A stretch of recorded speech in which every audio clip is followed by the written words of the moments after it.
अब देखो यार, मदर ना चाहे 66 की हो चाहे 46 की हो, माँ तो माँ होती है, क्योंकि माँ से ज्यादा क्लोज्ड इमोशन कोई होता ही नहीं है। तो ये जो दोनों डर है ना, सिमिलर है। एक वो डर जब आप बड़े हो गए और माँ बूढ़ी हो गई है, और एक वो डर जब आप बहुत बच्चे से थे और माँ एक एडल्ट थी, जवान थी। फीलिंग नंबर 1 जो अपनी मदर को देख रही है, फीलिंग नंबर 2 जब बाहर देख रही है। तो यहाँ पे कंट्रास्ट यूज हुआ है। आप ना कभी भी देखना, अगर माँ को पता चल गया ना आप सैड हो, भाई वो पूरी दिन पूरी रात निकाल देगी यही सोचने में मेरा बच्चा सैड था। Hey everyone, this is me Nidhi Gupta, your English coach. कैसे हैं मेरे प्यारे प्यारे बच्चे? तो प्यारे प्यारे बच्चों, आज मैं आप लोगों को एक बहुत ही इमोशनल सी पोयम पढ़ाने वाली हूँ। पोयम का नाम है माई मदर एट 66। ये जो पोयम है क्लास 12 के स्टूडेंट्स के लिए है ना। एनसीईआरटी की बुक में आपको ये आपकी पोयम मिलेगी। अब जाहिर सी बात है, अगर आप 12th में हैं तो आपकी अभी एज क्या होगी? 15, 16, 17, 18 इसी के बीच में होगी, डिपेंडिंग अपॉन आपने कब एडमिशन लिया था, किस एज में एडमिशन लिया था। अब आप इतने छोटे हैं तो ऑफ कोर्स आपकी मदर की एज 66 तो अभी बिल्कुल नहीं होगी, है ना। क्या होगी आपकी मदर की एज? आपकी मदर की जो एज होगी वो अभी 40s में हो सकती है, 50s में हो सकती है, अगर आप अपने घर के तीसरे चौथे बच्चे हैं तो जाओ जल्दी से सब लोग अपनी अपनी मम्मी की एज पूछेंगे आपकी मदर की एज अभी क्या है। ऑथर की, बहरहाल ऑथर की जो मदर है, इनकी जो एज है ये है 66। इसी के ऊपर ये जो पोयम है ये पड़ी है। अब देखो यार, मदर ना चाहे 66 की हो चाहे 46 की हो, माँ तो माँ होती है। हम माँ को खोने का जो डर है वो जिंदगी भर महसूस करते हैं। 2 बार ये डर बहुत ज्यादा होता है। एक तब जब हम बहुत छोटे होते हैं, पैदा होने के बाद के 6 से लेके मतलब 6 महीने के बाद जब हमें समझ आ जाता है कि यही माँ है, भाई हम उसका पल्लू नहीं छोड़ते, ऐसे पैर से ना ऐसे चिपक जाते हैं, जहां जहां माँ जाएगी वहां वहां जाएंगे, राइट। आजकल तो आपने इंस्टाग्राम पे ऐसे बच्चों की कभी आप रील्स देखना, मैं देखती हूँ, बड़ी क्यूट सी लगती है। मम्मी को अगर वॉशरूम जाना है तो बच्चा भी साथ साथ जाएगा, नो मैटर वॉट। तो एक तो वो टाइम होता है जब अपनी मम्मी को बिल्कुल छोड़ना नहीं चाहते और डर रहता है कहीं मम्मी छोड़ के चली ना जाए। और सेम डर तब होता है जब हमारी जो मदर है ना वो एजेड होती है, जब बुढ़ापा आता है, जब वो ओल्ड हो जाती है, जब वो बूढ़ी हो रही होती है। आप देखिए अपनी माँ का फेस और आपको लगेगा हाँ मेरी माँ कहीं मुझसे दूर ना हो जाए। तो ये जो दोनों डर है ना, सिमिलर है। एक वो डर जब आप बड़े हो गए और माँ बूढ़ी हो गई है, और एक वो डर जब आप बहुत बच्चे से थे और माँ एक एडल्ट थी, जवान थी, राइट। तो इसी डर की कहानी इस पोयम के अंदर आपको बताई गई है। जो पोयम है ये नेचुरल एजिंग प्रोसेस के बारे में बात करती है। एजिंग प्रोसेस मतलब हमारा जन्म होगा, हम बड़े होंगे, हम और बड़े होंगे, हम और बड़े होंगे, हम और बड़े होंगे, फिर हम बूढ़े हो जाएंगे और एक ना एक दिन हमें इस शरीर को छोड़कर जाना पड़ेगा। अब यहाँ पर ऑथर ने जो मीडियम लिया है इस बात को डिस्कस करने का, वो है उनकी मदर, उनकी माँ, क्योंकि माँ से ज्यादा क्लोज्ड इमोशन कोई होता ही नहीं है। सही बात है। तो एक बार चैट सेक्शन में सब लोगों ने ओपी माँ लिखना है अपनी माँ के लिए। ये जो ट्रिब्यूट है हम ये पोयम को करेंगे, ठीक है। और पोयम की जो है अब शुरुआत करते हैं। हमारी जो पोएटिस है वो कौन है? मैंने कई बार आपको पोएट पोएट बोला यहाँ पे, है ना। जो गर्ल्स होती है उनको पोएटिस भी बोल सकते हैं, पोएट भी बोल सकते हैं, पोएटिस भी बोल सकते हैं। तो कमला दास, रिनाउंड इंडियन ऑथर, इस पोयम की पोएटिस है। इन्होंने इस पोयम को लिखा है, बहुत ही ब्यूटीफुल तरीके से लिखा है। मैं आपको पहले पोयम पढ़ाऊंगी, उसके बाद में हम पोयम को जिएंगे, फील करेंगे, इसके स्ट्रक्चर को समझेंगे, पोयम में कौन कौन सी पोएटिक डिवाइसेस यूज हुई हैं उसके बारे में देखेंगे। ये पोयम किस वर्ड्स में आती है ना, राइमिंग स्कीम है या नहीं, फ्री है, ब्लैंक है, डायलॉग राइटिंग है, एंजाममेंट यूज हुआ है कि नहीं, इन सारी चीजों को डिस्कस करेंगे। फिर हम इसके क्वेश्चन आंसर्स भी करेंगे। तो पूरा वन शॉट रहेगा, आपको पूरा जो पोयम है वो समझ में आ जाएगा, ठीक है। चलिए, तो थोड़ा सा कमला दास के बारे में पहले जान लेते हैं। कौन है कमला दास, है ना। आपने अगर इनके बारे में कुछ भी नहीं पढ़ा है तो थोड़ी थोड़ी चीजें हैं जो मैं आप लोगों के साथ में आज डिस्कस करूंगी और आपको इनके बारे में काफी हद तक आइडिया लग जाएगा, ठीक है। चलिए भाई, तो हम शुरू कर रहे हैं आज की पोयम। पोयम का नाम है my mother eight 66। About the author let's discuss. सबसे पहले जैसे कि मैंने आपसे कहा, हमारे पास में है प्यारी प्यारी सी कमला दास। 2009 में इनका निधन हुआ है। इसका मतलब अभी ज्यादा समय इनको नहीं हुआ है इन पोयम्स को लिखे हुए, तो हम इनको एक मॉडर्न पोएट्री के नाम से जान सकते हैं।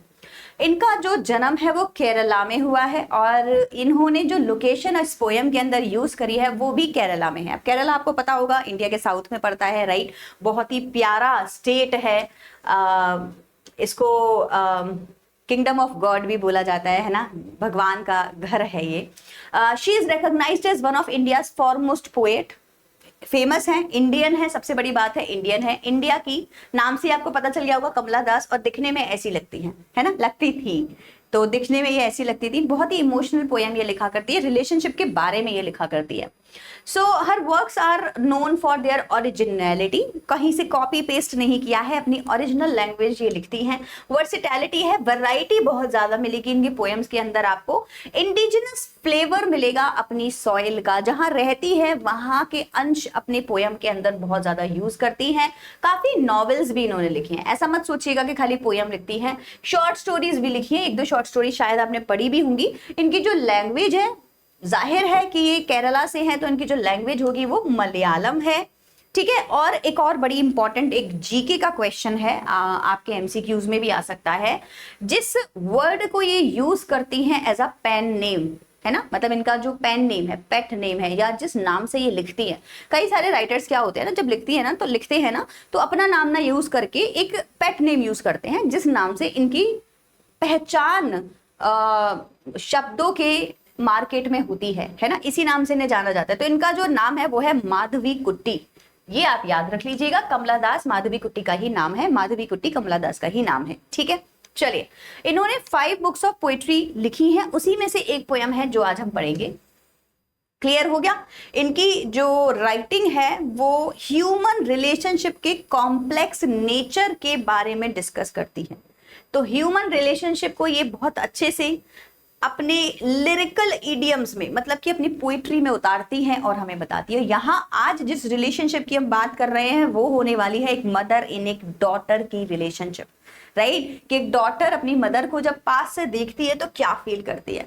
अब देखो, जितने भी बॉयज हैं वो ऐसा बिल्कुल ना सोचें कि हम मम्मी को प्यार नहीं करते, क्या बेटा, आप भी करते हैं, जाहिर है। हमारी जो पोइटेस हैं वो एक लड़की है, तो हम यहाँ पे लड़कियों का जिक्र करेंगे क्योंकि इन्होंने अपनी तरफ से अपनी फीलिंग से इसको लिखा है। दूसरा, एक जो गर्ल होती है वो अपनी मदर से एनी हाउ दूर चली जाती है, चाहे वो जॉब करने जाएगी तभी भी दूर जाएगी, चाहे उसकी शादी होगी तभी भी दूर जाएगी।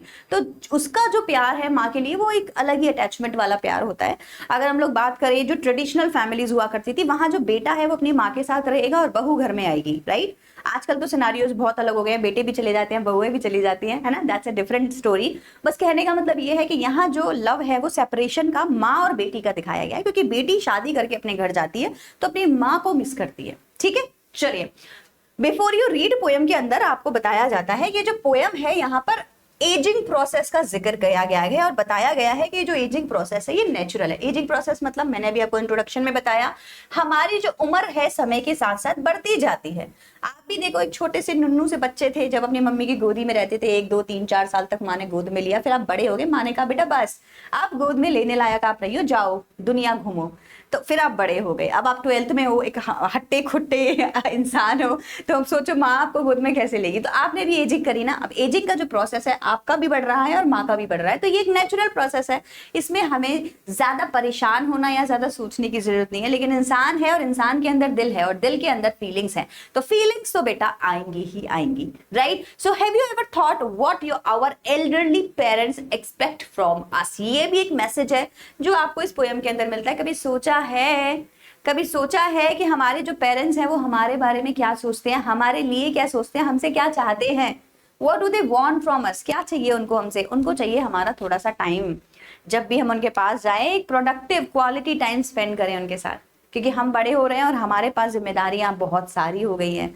हमारा अपना कल्चर है, हमारा अपना सर्कल है और वहीं पर हम बिजी रहते हैं, लेकिन थोड़ा सा समय उस माँ के लिए जिसके पीछे पीछे घूमते रहते थे और वो 1 सेकंड को भी छोड़कर चली जाए तो घर सर पे उठा लेते थे, तो उस माँ के लिए हमें थोड़ा सा समय आज भी स्पेंड करना बहुत जरूरी है, राइट। तो ये आपको मैसेज इस पोएम के अंदर मिलेगा जब आप इसको पढ़ेंगे, कहीं रो मत देना पढ़ते पढ़ते चलिए कंटिन्यू करते हैं। सो पहले मैं आप लोगों को ये पोयम दिखा रही हूँ। ये पोयम जो है बिल्कुल भी इस स्ट्रक्चर में नहीं है, लेकिन आपको समझाने का तरीका है मेरा कि ये जो पोयम है कुछ नहीं है, एक पैराग्राफ है, फ्री वर्ड्स में लिखा गया है। कोई भी लाइंस ऐसा नहीं है कि मैच करेंगी, कोई भी राइमिंग वर्ड्स नहीं है। राइमिंग वर्ड्स क्या होते हैं, जैसे मैंने बोला टेल तो मुझे बोलना है पेल, मैंने बोला रोज तो मुझे बोलना है डोज। तो ऐसा कोई राइमिंग स्कीम नहीं है, पूरा एक नॉर्मल पैराग्राफ की तरह लिखा गया है। ठीक है, तो एक बार फ्लो में इसको एक नेचुरल स्पीच की तरह पढ़ देंगे और उसके बाद में पोयम को लाइन बाय लाइन समझेंगे।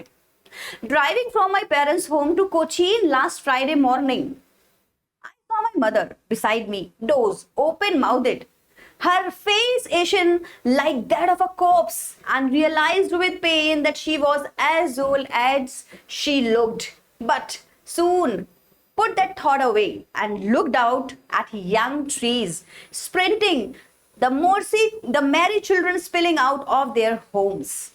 पूरा पैराग्राफ की तरह लिखा हुआ है। But after the airport security check standing a few yards away, I looked again at her, wan, pale as a late winter's moon, and felt that old familiar ache, my childhood's fear, बचपन का डर, mummy कहीं चली ना जाए। But all I said was, see you soon, अम्मा, and I did. And what I did was just smile, smile and smile. Mummy को bye करके हम तो निकल लिए। राइट तो ये आपने नोटिस किया, पूरा पैराग्राफ ही तो है, लेकिन इसको पोएम की फॉर्म में लिखा गया है और अब हम इसको पढ़ेंगे लाइन बाय लाइन। उससे पहले एक माइंड मैप अपने माइंड में बना लीजिए, इन केस इससे रिलेटेड कोई भी क्वेश्चंस आपके पेपर में आते हैं तो आपको पता होना चाहिए कि छोटी छोटी जो इंट्रोडक्शन में हमें चीजें बताई गई हैं पोएट के बारे में, कहाँ जा रही है, कहाँ से आई है, कैसे जा रही है, क्यों जा रही है, सब कुछ हम लोग एक बार माइंड मैप के थ्रू डिस्कस कर लेंगे। ठीक है, कलर होगा रेड और हम माइंड मैप पढ़ेंगे। तो ऑथर कहाँ जा रही है, ठीक है, सो author is going, yes author is going, मतलब जो कमला दास है वो कहीं जा रही है। फ्रॉम हर पेरेंट्स हाउस, अपनी मम्मी के घर आई थी, मे बी शायद छुट्टियां मनाने आई हूँ, मे बी शायद संडे सैटरडे स्पेंड करने आई हूँ, मे बी शायद किसी फेस्टिवल पे आई हूँ, लेकिन अपनी मम्मी के पास आई थी। अब कहाँ जा रही हैं, कोचीन जा रही हैं। ठीक है, तो अपनी मम्मी के घर से अब कोचीन जा रही हैं। वेयर, कोचीन, वाई, हो सकता है अपने घर जा रही हूँ, मैरिड हूँ और अपनी मम्मी को बाय बोलने के बाद अपने घर जा रही हैं, है ना। एक होता है ना, मम्मी से मिलने आए और 2-3 दिन साथ रहे या फिर अपने घर तो वापस जाना है क्योंकि अब हमारी शादी हो चुकी है, तो ये अपने घर जा रही हैं। और कहाँ जा सकती हैं, हो सकता है जॉब कर रही हूँ और अब अपने जॉब के प्लेस पर, ऑफिस वाली जगह पर जाने का समय आ गया। कोचीन में जॉब करती है, मम्मी किसी और सिटी में रहती है। ठीक है, तो दोनों में से कोई भी सिनारियो हो सकता है। कब जा रही हैं, फ्राइडे मॉर्निंग को जा रही है, तो सैटरडे संडे तो नहीं आई थी। ठीक है, तो फ्राइडे मॉर्निंग को जा रही है, मतलब ये हो सकता है मंडे ट्यूसडे में अपने घर आई हूँ और फ्राइडे मॉर्निंग वापस जा रही है। क्लियर हो गया, तो ये आपका माइंड मैप। ठीक है, मैं एक बार साइड हट जाती हूँ, आप लोग इसको स्क्रीनशॉट लेना चाहे तो ले सकते हैं, सो दैट इन फ्यूचर आपको कोई भी इसमें क्वेश्चन आए तो आप सॉल्व कर सकें। हाँ, वो कैसे जा रही है, वैसे तो अभी प्लेन से जाएंगी लेकिन एयरपोर्ट तक कार से जा रही है। ठीक है, अगर क्वेश्चन ऐसे कुछ आता है तो आपको बताना है कि भाई अभी तो कार से जाएंगी, कार से एयरपोर्ट तक और एयरपोर्ट से फिर फ्लाइट लेंगी, तो एयरपोर्ट पे हमारी स्टोरी खत्म हो जाएगी, तो हमें वहीं तक पढ़नी है, इसीलिए हमने बोला कि कार से अभी जा रही हैं। ठीक है, अब जो पोयम है मैंने कोशिश करी है पिक्चर्स के थ्रू आप लोगों को पूरी एक्सप्लेन करने की। डिफिकल्ट वर्ड्स यहाँ होंगे, साथ ही साथ हम लोग इसकी पोएटिक डिवाइसेस भी डिस्कस करते जाएंगे। बची हुई मैं आपको लास्ट में दिखाऊंगी, क्वेश्चन आंसर्स के बाद पोयम आपकी पूरी कंप्लीट हो जाएगी। चलिए, driving from my parents home to Cochin last Friday morning. Line simple है, इसमें कोई आपको डाउट नहीं है। कोचीन क्या है, ये रहा कोचीन, देखो कोचीन क्या है हमारा, यहाँ पे मैं आप लोगों को दिखा देती हूँ। This is Cochin.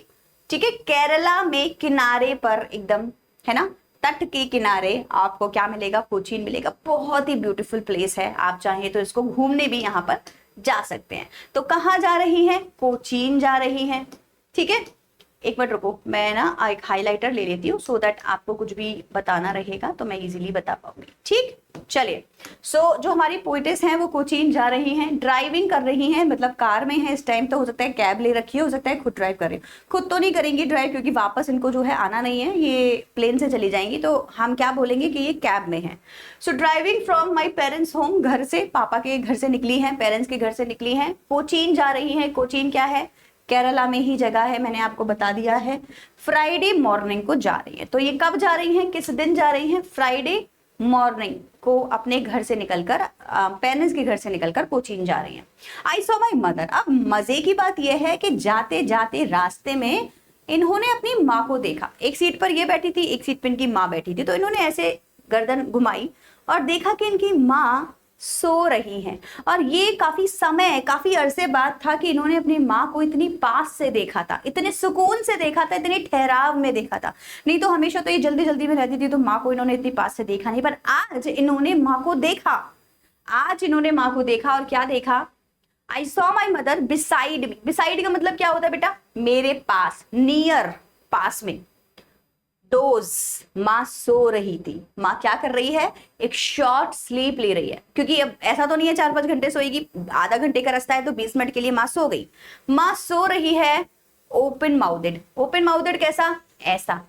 जब हमने देखा होगा ना, हमारे जो बड़े बुजुर्ग होते हैं या माँ या पिताजी, आदत होती है इन लोग की ऐसे मुंह खोल के सोने की, है ना। तो ऐसे ही जो माँ है वो ऐसे सर टकाए हुए सीट पर सो रही है और मुंह उसका खुला हुआ है। ये एक एक्सप्लेनेशन आपको इसीलिए दी गई है ताकि आप इमेजिन कर सकें उस सीन को कि जो पोएटिस है जब वो कार में है तो माँ कैसी लग रही है, देखने में ऐसी लग रही है।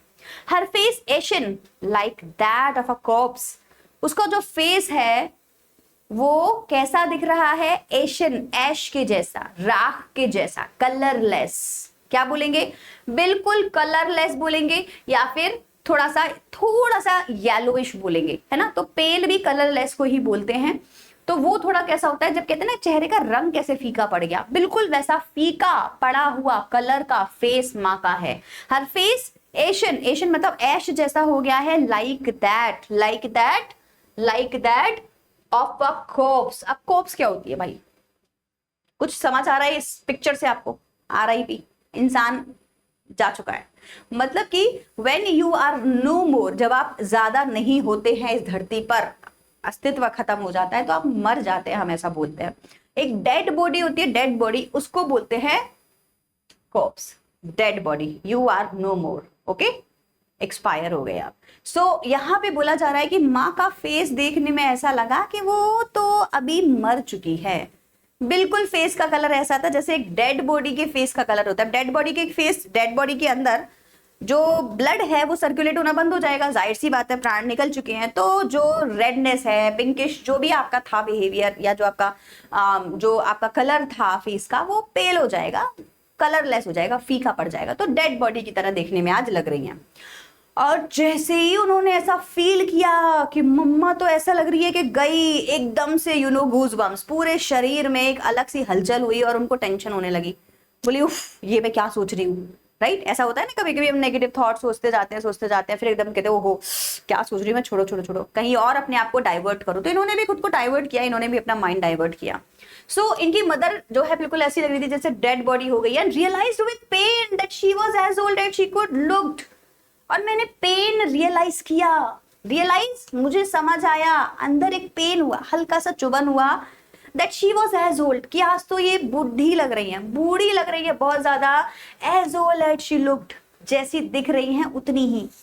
एक होता है ना, हम कहते हैं ना यार आजकल तुम ना बड़े बूढ़े बूढ़े से लगने लगे हो, तो कोई बोलेगा भैया लगूंगा तो है क्योंकि हूं, तो लग रही है क्योंकि है, वाकई में 66 की हो गई है भैया। 66 एज का जो पर्सन होगा, सोचो भाई, तो बुढ़ापा तो आएगा। तो बोलती है कि यार आज मैंने मम्मी को बड़े पास से देखा, डेड बॉडी की तरह लग रही थी और देखने में ऐसे लग रही थी कितनी ओल्ड है। फिर मैंने रियलाइज किया ओल्ड क्यों नहीं होंगी भाई, 66 की है तो ओल्ड तो होंगी। और ऐसा सोचते सोचते ही वो घबराहट उनके अंदर आने लगी। And soon put that thought away, एकदम से मैंने उस थॉट को, सोच को अपने दिमाग से निकाला। ओ नो नो नो, मैं ऐसे कैसे सोच सकती हूँ कि मम्मी इज नो मोर, ये तो बड़ा गलत हो जाएगा। हमारे साथ होता है ना, नेगेटिव थॉट्स में जब घुस जाते हैं तो वहां से बाहर निकलने के लिए हमें थोड़ी मेहनत करनी पड़ती है।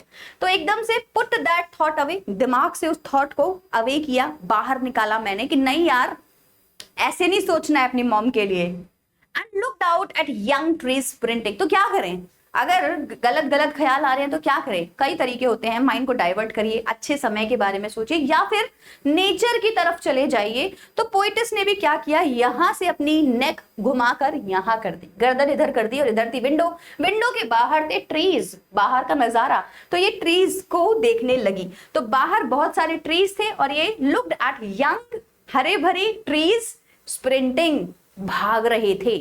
आप देखो ट्रीज तो भाग नहीं सकते, और यहीं से यहां आई पर्सोनिफिकेशन, बन गई ना पर्सोनिफिकेशन। पर्सोनिफिकेशन में हम किसी भी नॉन लिविंग थिंग को लिविंग वाली फीलिंग्स दे देते हैं। इन्होंने बोला कि मेरे जो ट्रीज मैं बाहर देख रही थी वो भाग रहे थे, तो ट्रीज नहीं भाग रहे थे मैडम, आप कार में बैठी हैं, आपकी कार चल रही है।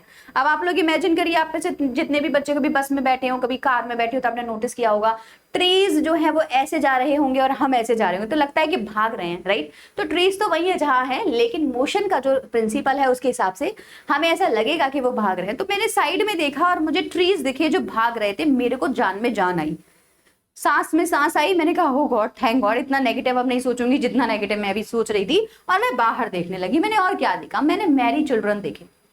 मैंने क्या देखा, मैंने मैरी चिल्ड्रन देखे। मैरी चिल्ड्रन जो क्या कर रहे थे, जो बहुत खुश थे, and they were spilling out of their home. सारे डिफिकल्ट वर्ड्स मैंने यहां लिखे हुए हैं, ठीक है। स्पिल करना क्या होता है, चाय जब स्पिल करती है तो फैल जाती है ना। मान लीजिए एक बर्तन में पानी है और हमने उसको ऐसे हिला दिया तो वाटर जो है वो स्पिल आउट हो गया। ऐसे ही जो बच्चे हैं वो स्पिल आउट हो रहे थे। बच्चे कैसे निकलेंगे बर्तन में से, सोचने वाली बात है। इमेजरी यूज की गई है, मतलब आप इमेजिन करिए और खुश हो जाइए कि घर है, घर में से बहुत सारे बच्चे हा हा हा हा हा करते हुए, भागते हुए निकल रहे हैं और खुश हो रहे हैं जॉय के साथ। बिल्कुल वैसी फीलिंग आपको अभी आनी चाहिए। अगर आई है तो यहाँ इमेजरी यूज हुआ है सक्सेसफुली, पोइट ने इमेजिनेशन आपकी एक्टिवेट कर दी है, ठीक है। तो इमेजरी एक पोइटिक डिवाइस होती है जो यहाँ यूज हुई है। तो स्पिलिंग आउट का मतलब हुआ बाहर निकलना, कहां से, अपने अपने घरों से। तो पोइटेस जब बाहर देख रही है ना, तो उनको कुछ पेड़ दिख रहे हैं, कुछ नजारे दिख रहे हैं, कुछ छोटे छोटे बच्चे दिख रहे हैं जो अपने घरों से बाहर निकल रहे हैं। उनको देखकर पोइट को लगा कि यार दुनिया अच्छी है यार, अच्छा अच्छा सोचो, मम्मी भी यहीं रहेगी, मैं भी यहीं रहूंगी, सब चंगा है ना। तो अपने दिल को तसल्ली देने वाली बात होगी। पोइटिस को लगा सब बढ़िया है। After that airport security check. अब यहां से ना दूसरा फेज शुरू हो जाएगा, लेकिन इससे पहले इसको एक बार और अच्छे से समझ लीजिए कि जब पोइटिस यहां आपको दो फीलिंग्स बता रही है, फीलिंग नंबर 1 जो अपनी मदर को देख रही है, फीलिंग नंबर 2 जब बाहर देख रही है, तो यहाँ पे कंट्रास्ट यूज हुआ है। ये भी एक पोएटिक डिवाइस होती है कि यहाँ एकदम सैड और यहाँ एकदम हैप्पी, तो दोनों ही कंसेक्यूटिव लाइंस में एक के बाद एक लाइंस के अंदर कंट्रास्ट दिखाया गया है कि मॉम को देखते ही सैड फील हुआ और बाहर देखते ही हैप्पीनेस फील हुई। Sad, happy, no life, young people. मतलब यहाँ ओल्ड थी ना, मॉम ओल्ड है, बाहर क्या लिखा है, यंग। यंग ट्रीज को भी यंग बोला है, चिल्ड्रन को भी ऑब्वियसली यंग ही होंगे, वो बोलने की जरूरत नहीं है, यंग चिल्ड्रन नहीं होते ना, चिल्ड्रन तो भैया खुद ही बच्चे हैं। सो यहाँ हैप्पीनेस है, यहाँ सैडनेस है, यहाँ ओल्ड एज है, यहाँ यंगनेस है, यहाँ पे डलनेस है, यहाँ पर चार्म है, फ्रेशनेस है, बच्चे हैं, ट्रीज हैं, फ्रेशनेस का ही तो प्रतीक हो गए, चिन्ह हो गए, सिंबल हो गए, राइट। यहाँ पर आपको रंग नहीं दिख रहे, कलरलेस हो गया है, माँ फीकी पड़ गई है, और यहाँ कलर ही कलर है, बच्चों के कलर हैं, ट्रीज के कलर हैं। क्लियर हो गया, कंट्रास्ट आइडिया आपको समझ आ गया। अब क्या हुआ, क्योंकि पोएटिस ने अपना माइंड तो डाइवर्ट कर लिया था बाहर की चीजों को देखकर, लेकिन सच्चाई को झुटला नहीं सकते। और सच्चाई ये है कि माँ सच में 66 की हो चुकी है, ज्यादा से ज्यादा 10, 15, 20 साल, और जितनी माँ तो कहें हर बच्चे की, हर किसी की माँ की जो उम्र है वो 100 से ऊपर हो, और हष्ट पुष्ट हेल्दी माँ जो है 100 से पार होकर आशीर्वाद देकर अच्छे से तब जाए। Although my mother is no more, मेरी mom passed away at 60, almost I think 66 only, 60 plus थी वो, अभी exactly I am not sure. तो इसी as per I lost my mom. So या इट्स जस्ट लाइक कि मॉम तो गई, ये तो सच है कि जाएगी। सो आगे की बात ये है कि but after the airport security check, तो अभी जो कैब है वो एयरपोर्ट पर आ गई है, ठीक है। और जो कमला दास है, अब इनको एयरपोर्ट पर प्लेन लेने का समय आ गया है। एयरपोर्ट पर सिक्योरिटी चेक में कुछ ऐसा नज़ारा होता है बेटा, अगर आप लोग एयरपोर्ट गए हैं, गए ही होगे, अगर नहीं गए हैं तो मैं बता देती हूँ। हमारे पास में एक पासपोर्ट होता है, अपना वोटर आईडी कार्ड होता है, टिकट होती है, ठीक है। और हमको एयरपोर्ट पे जाना होता है, चेक पोस्ट पर बिल्कुल सामने एंट्रेंस पे आप जाते हैं और अपना सब कुछ उनको दिखाते हैं, वोटर आईडी कार्ड, मतलब आई मीन आपका जो भी प्रूफ है, आईडी प्रूफ वगैरह आप दिखाते हैं, उसके बाद ही आपको एंट्री मिलती है। यहाँ ऐसा नहीं रेलवे स्टेशन की तरह कोई भी जाके घूम सकता है, आप एयरपोर्ट के अंदर तभी एंट्री करेंगे जब आपके पास में कहीं जाने के लिए टिकट होगी, ठीक है। तो आपने वो मूवी देखी है, ये झूठी में मक्कार, तू झूठी में मक्कार, देखी होगी, है ना, रणबीर कपूर की मूवी है, श्रद्धा कपूर एंड रणबीर कपूर की मूवी है। तो उसमें जब रणबीर कपूर को श्रद्धा कपूर को मनाने के लिए जाना होता है ना, एंड में बिल्कुल बाय बाय करने के लिए कि नहीं यार वापस आ जा, मत जा, तो उसकी जो दादी मदर होती है डिम्पल कपाड़िया, वो बोलती है अपनी बेटी को कि एयरपोर्ट की टिकट्स करा लो, तो बोलती है कहाँ की कराऊं, तो शी सेड कहीं की भी करा दो, एंट्रेंस में चाहिए रहेगी, नहीं तो एंट्री नहीं देंगे अंदर हमको। तो वो झूठे मूठे को टिकट्स कराते हैं ताकि एंट्री तो मिल जाए, अदरवाइज आप एयरपोर्ट के अंदर एंट्री नहीं कर सकते बिना टिकट्स के, राइट। तो ये जो एरिया है ये कौन सा है, एंट्री पॉइंट है। यहाँ इसके आगे सिर्फ और सिर्फ राइटर ऑथर जा सकती है, इनकी मम्मी नहीं जा सकती। तो ये प्लेस हुआ बाय बाय का प्लेस, अब यहां से होगी बाय बाय। तो अब फाइनली एयरपोर्ट पर जब सिक्योरिटी चेक हो गया, after the airport security check, देखो कितनी बड़ी स्टोरी है इस लाइन के अंदर भी। Standing at a few yards away, अब मम्मी से थोड़ा ही दूर हूं, मम्मी यहाँ और मैं यहाँ, अब मुझे एंट्री करनी है। अब मैं एयरपोर्ट जाऊंगी, मां नहीं जा सकती, मैंने आपको बताया ना बिना टिकट के मां नहीं जा पाएगी। मैं जा रही हूं, माँ वहीं खड़ी है थोड़ी ही दूरी पर, यार्ड मतलब बस थोड़ी ही दूरी पर मेरे से खड़ी हुई है। और मैंने माँ को फिर देखा और मैंने रियलाइज किया कि यार सच में बूढ़ी हो रही है। अपना माइंड में कहीं भी डाइवर्ट कर लूं, लेकिन सच्चाई तो यही है कि बस कुछ समय और मेरे साथ माँ होगी, और हो सकता है आगे, मुझे भी नहीं पता नेक्स्ट टाइम जब मैं आऊंगी तो माँ की हालत कैसी होगी, माँ कैसा फील कर रही होगी कि नहीं होगी, है ना। मतलब अब मैं अपनी स्टोरी बताने लगी तो बात ही खराब हो जाएगी।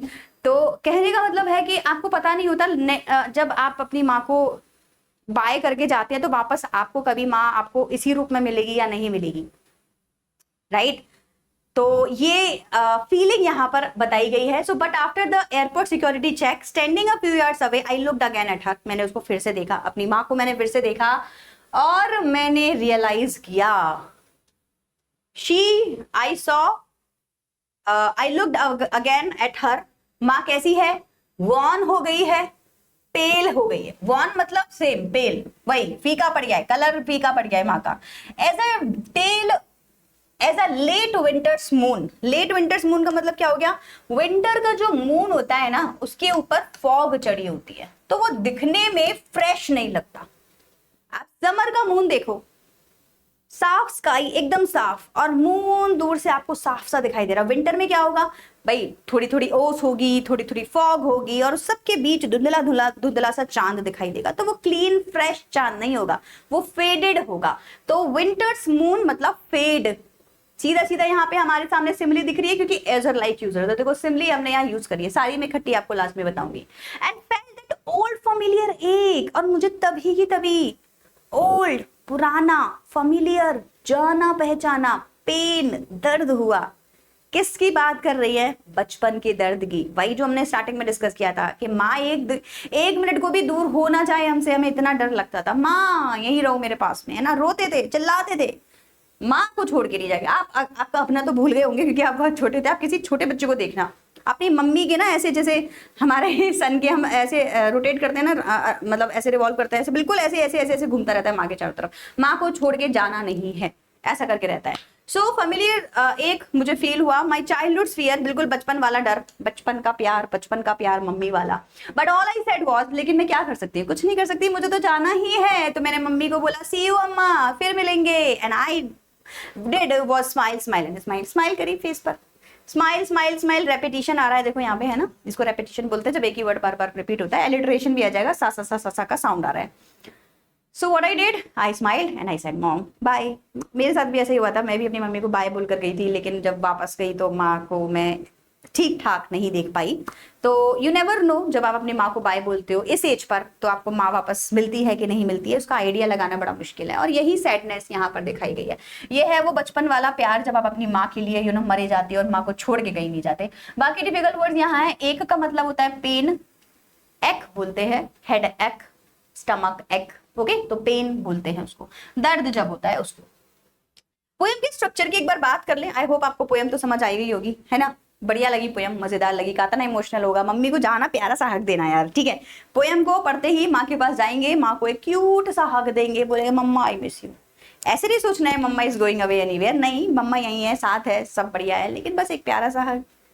क्या पता मम्मी यही एक्सपेक्ट कर रही हो। स्टार्टिंग में हमने क्या देखा था, What are your elders expecting from you? आपसे क्या एक्सपेक्ट करें, क्या चाहते हैं, शायद एक प्यारा सा हग, और आप यार अच्छे से बात कर लें उनसे, बस उनको यही चाहिए, है ना। तो पोएम का स्ट्रक्चर देखिए एक बार। पोएम एक लिरिकल पोएम है, कहने को तो एक पैराग्राफ था, मैंने आपको स्टार्टिंग में पैराग्राफ की तरह पढ़ाया था, लेकिन एक लिरिकल पोएम है। रिदम पोएम के अंदर है, राइमिंग वर्ड्स की बात नहीं कर रहे हैं, रिदम की, फ्लो की, बोलने का तरीका बड़ा प्यारा है है ना। तो एक्सप्रेस करती है पर्सनल इमोशंस एंड फीलिंग्स को, तो इसीलिए यहाँ पे लिरिकल पोएम हम इसको बोलेंगे। Entire poem is written in only one single line, एक ही वन सिंगल स्टेंजा, एक ही स्टेंजा है पूरा, है ना, एक स्टेंजा है, इसीलिए मैंने स्टेंजा फॉर्म में आपको कन्वर्ट करके दिखाया था। स्टेंजा के अंदर जो लाइंस है वो 24 हैं। फ्री वर्ड्स में लिखा गया है, फ्री वर्ड्स का मतलब होता है इसके अंदर हमने कोई राइमिंग वर्ड्स यूज नहीं किए हैं, तो कोई भी लाइन कितनी भी लंबी हो सकती है, कितनी भी छोटी हो सकती है, और उसके अंदर जो पीछे के वर्ड्स हैं वो राइम करें उसकी जरूरत नहीं है, ठीक है। इसको कहते हैं फ्री वर्ड्स, फ्री वर्ड्स, खुला अपना जो लिखना है लिखो, बस मीनिंग अच्छा होना चाहिए। इसका मतलब हुआ no rhyming scheme, no regular meter. Meter भी होता है, पद छंद होते हैं, है ना, उन्हीं के आधारों पर दोहे पंक्तियां लिखी जाती थी पहले, पर मॉडर्न पोइट्री में अब इन चीजों की ज्यादा अहमियत नहीं रह गई है। हमको मीनिंग या फीलिंग आनी चाहिए पोएम के अंदर, वो ज्यादा जरूरी होता है। लैंग्वेज कैसी है, सिंपल है, कन्वर्सेशनल है ना, आपको लगेगा कि बातें चल रही हैं, तो उस हिसाब से आपकी जो है लैंग्वेज यहाँ पे डिसाइड होती है। इमोशनल लैंग्वेज डेफिनेटली है, रोना आया होगा किसी को तो जरूर कमेंट सेक्शन में बताना that ma'am we felt very emotional, और हाँ मैम मम्मी याद आई, या मम्मी के पास जाने का मन है, या मम्मी को हक करने का मन है। कमेंट सेक्शन में हर बच्चा बताएगा। टोन जो है वो आपकी रिफ्लेक्टिव है, आप सोचने पर मजबूर हो जाते हैं इस टॉपिक के बारे में, माँ को थोड़ा सा प्यार करने के लिए मजबूर हो जाते हैं। इमोशनल तो है ही है, अफेक्शनेट है, प्यार से भरी हुई है, एंग्शियस भी है। डर लगा, अगर लगा तो पोयम की जो टोन है, जो लैंग्वेज है वो एंग्शियस भी है, आपको एंग्शियस कर रही है, मतलब अंदर से डर सा लगा, यार हाँ हमेशा ऐसे दिन नहीं रहेंगे क्या, नहीं रहेंगे बेटा, मुझसे पूछो ऐसे दिन हमेशा नहीं रहेंगे जैसे आपके अभी चल रहे हैं। क्यों? क्योंकि चीजें बढ़ेंगी, aging is a natural process. Literary devices, सबसे पहले सिमिली जब हमने डिस्कस किया था, her face ashen like that of a corpse, तो यहाँ पे भी हमने लाइक वर्ड है, चेहरे को डेड बॉडी से कंपेयर किया है, एज वर्ड लगा के तो सिमिली है। मून वाले जगह पे भी मेटाफर और सिमिली दोनों है। मून वाला जो था ना कि विंटर स्टेल मून की तरह लग रही है, तो वो भी है यहाँ पे, वो भी लिख लेना है ना, मून वाला एग्जाम्पल भी लिख लेना। इमेजरी यूज हुई है, मैंने कहा था आप इमेजिन अगर कर पा रहे हैं कि जो चिल्ड्रन है वो स्पिल कर रहे हैं, ट्रीज जो है वो नाच रहे हैं, भाग रहे हैं, तो आप इमेजिनेशन बोलेंगे। Enjambment, very very important poetic device in this poem, because पूरे पैराग्राफ के अंदर एक दो स्ट्रक्चर में आपको कंजक्शंस मिलेंगे, एक दो पैराग्राफ में ही आपको पंक्चुएशन मिलेंगे, अदरवाइज 2-3 लाइनें बिना पंक्चुएशन के लिखी हुई हैं, उसको हम बोलते हैं एंजाम्बमेंट। तो कभी भी 2-3 लाइन बिना पंक्चुएशन मार्क के, कॉमा के, सीधे सीधे लिखी हो तो हम वहां बोलते हैं एंजाम्बमेंट यूज हुआ है। एंजाम्बमेंट यूज क्यों करते हैं? फ्लो मेंटेन करने के लिए, बोले जा रहे हैं बोले जा रहे हैं बोले जा रहे हैं। अगर मेरे सामने ये पोएम लिखी हो ना तो मैं आपको फ्लो में पढ़ूं, बैक पे देख के पढ़नी पड़ती है तो ऑब्वियसली थोड़ा फ्लो टूट जाता है, तो वो फ्लो में आप इस पूरी पोएम को पढ़ सकते हैं। इतना अच्छे से इसको नेचुरल स्पीच की तरह लिया गया है, यहाँ एंजाम्बमेंट यूज हुआ है, ठीक है। नेक्स्ट ऑलिट्रेशन, जहां मैंने आपको बताया था my mother sleeping open mouthed, है ना, तो यहाँ पे माई मदर और ओपन माउथेड में एम, तो एम एम एम यहाँ पे यूज हुआ है, ये लाइन है। स्माइल स्माइल स्माइल रेपिटेशन भी है और अलिट्रेशन भी है। कॉन्ट्रास्ट में मैंने आपको फीलिंग बताई थी, यंग ट्रीज अंदर हैं और बाहर मम्मी का जो है फेस दिखाया गया है, तो दोनों ही कंट्रास्ट में यूज किया गया है। मेटाफर यूज हुआ है, जहां पे विंटर्स मून को मम्मी के फेस से कंपेयर किया गया है। सिमिली भी है, मेटाफर भी है, दोनों हैं इसके अंदर, ठीक है। चलिए, repetition, smile smile smile, personification, trees print कर रहे हैं। क्लियर हो गया? कोई डाउट? एक और बचा है आपका, सिंबोलिज्म भी होगा इसमें। सिंबोलिज्म यूज हुआ है, ये इंपॉर्टेंट है, इसको याद कर लेंगे। एयरपोर्ट को सिंबोलाइज किया गया है डिपार्चर एंड सेपरेशन के लिए। आप देखो कोई भी हिंदी मूवी जो लवर्स की मूवी हो ना, हीरो हीरोइन की, एयरपोर्ट के बिना खत्म ही नहीं होती। जो उनका मिलन होगा वो एयरपोर्ट पर ही होगा, या जो दूरियां बढ़ेंगी वो एयरपोर्ट की वजह से ही बढ़ेंगी। तो एयरपोर्ट पर, यहाँ हम कुछ और भी बोल सकते थे कि भाई मैं अपने घर से अपने घर जा रही हूँ, हमने एयरपोर्ट वर्ड क्यों लिया? क्योंकि ये एक सिंबल है डिपार्चर का, सब लोग एयरपोर्ट पर ही बाय करने जाते हैं, है ना।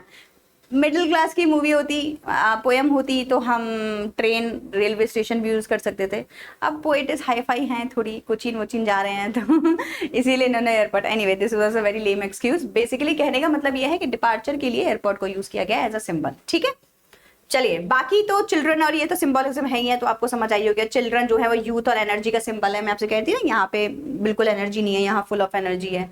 विंटर्स मून जो है वो एज और फेडिंग का सिंबल यूज हुआ है। तो सिंबलिज्म भी बड़ा इंपॉर्टेंट पार्ट होता है कि हम जिन जिन एलिमेंट्स को, ऑब्जेक्ट्स को अपनी पोएम में यूज कर रहे हैं, उनको यूज क्यों कर रहे हैं। ट्रीज को एनर्जी, चिल्ड्रन को एनर्जी के लिए यूज किया गया है। विंटर के मून को फेडेड लाइफ या ग्रोइंग लाइफ या ढलती हुई जिंदगी के रूप में यूज किया गया है। एयरपोर्ट को डिपार्चर के लिए यूज किया गया है, ठीक है। ऑल गुड, सारी पोएटिक डिवाइसेस हो गई, फिर भी कोई क्लियर नहीं हुई होगी तो आप हमें कमेंट सेक्शन में लिखेंगे, मैं आपको सॉल्व करके दूंगी, डोंट वरी। चलिए बढ़िया, अब हम लोग करेंगे क्वेश्चंस। 4 से 5 क्वेश्चंस इस पोएम के अंदर हैं जो हमको पढ़ने हैं, तो मैं आप लोगों को इनके एग्जांपल्स के साथ में आंसर्स दे देती हूँ, ठीक है। Question number 1, what is the kind of pain and ache that the poet feels. Poet को पेन हो रहा है, हाँ हो रहा है, एक हो रहा है, हाँ हो रहा है। मैडम दोनों एक ही बात है, हाँ दोनों एक ही बात है, ठीक है। किस तरीके का पेन हो रहा है बताइए। हार्ट में दर्द हो रहा है, पैर में, सर में, पेट में, किस में? दुख है, दुख है मम्मी के कहीं चले ना जाने का, राइट।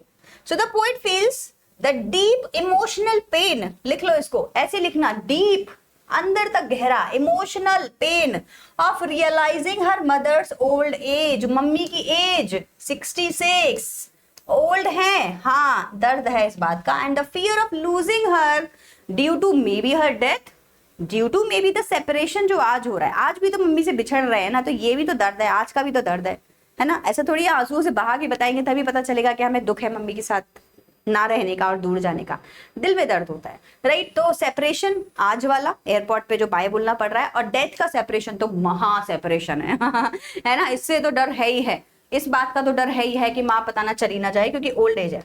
चलिए, सो डर दर्द था, हाँ था, किस चीज का था? वही वाला दुख का कि कहीं दूर ना हो जाए।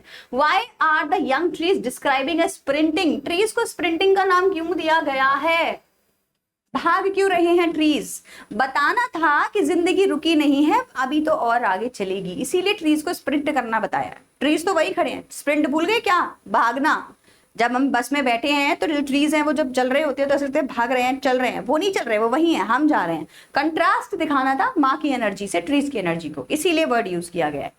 Trees appears to be sprinting as the car moves, तो एक्चुअली तो कार मूव कर रही है इसीलिए अपीयर हो रहे हैं, देखने में लग रहा है कि ट्रीज स्प्रिंट कर रहे हैं। And this image contrast the speed of life outside with the stillness of ageing, बाहर की जो स्पीड है, इनसाइड द कार की जो स्पीड है उसे कंट्रास्ट कर रही है। क्या कर रही है? कंट्रास्ट कर रही है। अंदर माँ की जो स्पीड है ना वो रुक गई है। अब आप देखो ना, हमारी जो एज है, आप अपनी मम्मी को देखो, माँ को जब आप देखो, एक 11th में भी आपने फोटोग्राफ करके पढ़ी थी ना पोयम पहले, बिल्कुल उसमें भी यही था कि माँ की तो एज बढ़ती नहीं है। हमको तो ऐसा लगता है माँ तो उतनी आज भी जितनी आज से 5 साल पहले थी, क्योंकि एक समय पर हमारी जो एज है वो रुक जाती है। अब वो हम और ज्यादा बढ़ेंगे, स्मार्ट नहीं होंगे, अब हम ढलेंगे, राइट। तो बच्चा जो होता है वो पहले ऐसा लंबा लंबा चौड़ा चौड़ा है ना, अभी आप 20 साल तक बहुत ही स्मार्ट यंग बनेंगे, फिर 20 से 30 आपकी बॉडी आपको सपोर्ट कर रही होगी। 30 के बाद अब आपको अपनी बॉडी को सपोर्ट करना है, क्योंकि अब बॉडी के अंदर वो पावर नहीं रही कि वो कुछ नया क्रिएट कर सके। अब जो है उसको संभाल के रखना है, नहीं तो यहाँ दर्द, वहां दर्द, यहाँ दर्द, वहां दर्द शुरू हो जाएगा।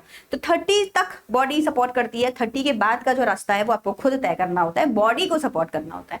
तो मम्मी की जो एज है वो रुक गई है। स्टिलनेस का मतलब हो गया रुक जाना, और बाहर हरियाली ही हरियाली है, मजा ही मजा है, शोर ही शोर है।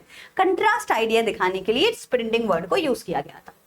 Why has the poet brought in क्यों लाई है the image of the married children? Same reason, माँ सैड फील कर रही हूँ, माँ को देख के, बाहर देख के खुशी फील हुई, सेम रीजन, कंट्रास्ट आइडिया, दोनों आंसर सेम ही है। The image of happy children shows energy, youth, new life, जबकि माँ की एनर्जी जा चुकी है, यूथ ओल्ड एज में कन्वर्ट हो चुका है, new life end of the life में कन्वर्ट हो चुकी है। तो कंट्रास्ट आइडिया, इट कंट्रास्ट्स, देखो ऐसे लिखेंगे, ठीक है, sharply with the mother's old age, fragile, weak personality and lifeless appearance. Lifeless मतलब कॉप्स बन गई, ऐसा लग रहा है जैसे डेड बॉडी बैठी हो वैसा, राइट। तो लाइफलेस, लाइफ नहीं है ऐसी अपीयरेंस होने लगी है। Why has the mother been compared to the late winter's moon? Late winter moon faded दिखाई देता है, ऐसा लगता है जैसे ऑलमोस्ट एंड होने वाला है। तो मम्मी को उसी बात से कंपेयर किया, इसीलिए ये यूज हुआ है, ठीक है। So the mother is compare to the late winter's moon to show her pale weak fading. देखो इन वर्ड्स को कुछ को याद कर लो, पेल मतलब फीका, वीक मतलब कमजोर, एनर्जी लेस, मोशनलेस, लाइफलेस, ठीक है। फेडिंग फेस, फेडिंग है उनका फेस, सिंबलाइजिंग उनकी old age and nearing the end of life. जैसे विंटर का जो मून है ऐसा लगता है कि खत्म होने वाला है, क्योंकि फेडेड हो गया है, धुंधला धुंधला हो गया है, ज्यादा एनर्जी नहीं है, फ्रेशनेस नहीं है, बिल्कुल वैसे ही माँ दिख रही है। तो ये सिंबल यूज हुए हैं ऐसे एक्सप्लेन करने के लिए। What do the parting words of the poet and her smile signify? Parting words कौन से थे? सी यू अम्मा और स्माइल स्माइल एंड स्माइल, फिर मिलूंगी। तो इससे क्या समझ आया बोलो? बिल्कुल वही जो मैंने आपको बताया था कि हो सकता है शायद अगली बार ना ही मिले। तो जो फील है उसमें दोनों फील बता देना, एक तो वो फैमिलियर एक ऑफ चाइल्डहुड, बचपन का जाना पहचाना दर्द, डर मम्मी चली ना जाए छोड़ के, और सेम डर आज कि अगली बार माँ को मिलूंगी भी कि नहीं मिलूंगी। So the poet smiles to hide her pain, हंस रही है क्योंकि अपना दर्द छुपाना है। और आप देखो, आप ना कभी भी देखना, अगर माँ को पता चल गया ना आप सैड हो, भाई वो पूरी दिन पूरी रात निकाल देगी यही सोचने में मेरा बच्चा सैड था, जबकि वो कर कुछ नहीं सकती बट वो सैड रहेगी। इसीलिए जो स्मार्ट बच्चे होते हैं वो मम्मी पापा को कुछ नहीं बताते, बोलते मम्मा कुछ नहीं सब ठीक है, क्योंकि आपको बता के होगा कि आप एक तो परेशान हो जाओगे, ऊपर से कुछ कर भी नहीं पाओगे, करना मेरे को ही है, जाना तो है, कर नहीं सकते कुछ भी। सो ये भी अपना जो फेस है, वो जो टीयर है या जो दर्द है उसको छुपा रही है और स्माइल कर रही है। हर words and smile show love, hope and strength while dealing with sadness of separation. Separation से जूझ रही हैं अभी, है ना, डील कर रही हैं कि सेपरेशन तो होना है, सैड हैं, लेकिन फिर भी स्माइल कर रही हैं फेस पर। बोली क्या यार क्या करूं, मुझे कुछ समझ नहीं आ रहा। तो this is how we complete this chapter, this question answer session. बहुत प्यारी पोयम है बच्चों, और मैं तो बोलूंगी भैया जाके जो है अपनी मम्मी को सब लोग प्यार करेंगे। ये है हमारी होमवर्क आप लोगों के लिए, आपने करना है आज इस पोयम का समरी है, इसको लिखना लैंग्वेज में, इंग्लिश में, मुझे बताना आपको कैसी लगी पोयम। कमेंट सेक्शन में अपनी मम्मी के लिए ना ओपी मदर जरूर लिखना, कितना प्यार करते हो मम्मी को ये भी बताना, माँ का नाम लिखना, माँ की एज लिखना। मैं भी देखूंगी यार, सबकी मम्मियों से मिलूंगी, मुझे अच्छा लगेगा। मेरी माँ नहीं है अभी तो क्या हुआ, आप लोगों की माँ के बारे में जानूंगी पढ़ूंगी तो मुझे भी खुशी होगी। पोयम को अच्छे से याद कर लीजिए, समझ लीजिए, क्वेश्चंस एग्जाम में यस आते हैं, प्रैक्टिस करते रहिएगा। मैं मिलूंगी आप लोगों से नेक्स्ट वीडियो में। Till then bye bye everyone and take care.